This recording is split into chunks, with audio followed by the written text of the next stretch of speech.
First, let me take a closer look at the economy. Because in spite of all the economic problems we need to solve in our own countries and our own region, we should never forget the importance of the economic relations that exist between America and Europe, or how dynamic those relations are. Let's look at the facts. The US and Europe jointly account for about half of global GDP.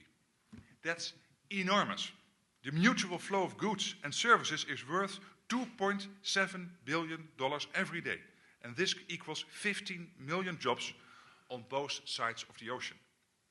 What's more, direct investment by America and Europe and direct investment by Europe and America greatly outweigh their investment in any other region in the world, including China, India, etc. The figures for my own country are no less impressive. The US is the biggest foreign investor in the Netherlands. But more surprisingly, perhaps, the Netherlands, a country whose economy ranks number 16 in the world, which covers an area only a tenth of California, and which has fewer inhabitants than Florida, is the third biggest investor in the US. Or to put it differently, about 625,000 American jobs are created by Dutch investment in the US and US exports to the Netherlands. There you are.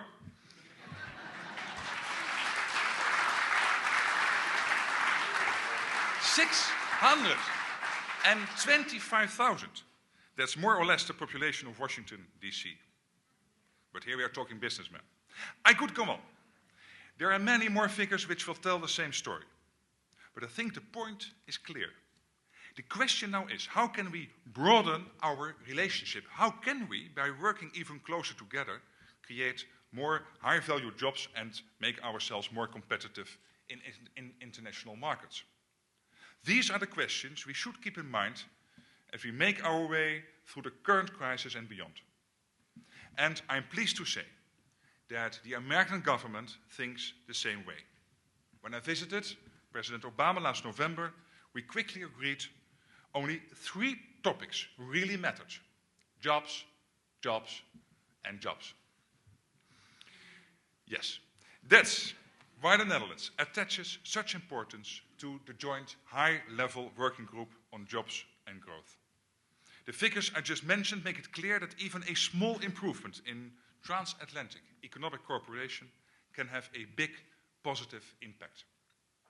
Greater economic integration, more free trade, and the removal of trade barriers can provide an enormous stimulus to our economies. A deep and comprehensive free trade agreement would boost the national incomes of the United States and Europe by many billions of dollars and euros each year. Of course, you can't set up a free trade zone overnight. But there are strong arguments for working step by step towards that goal. And the Netherlands is keen to take those steps.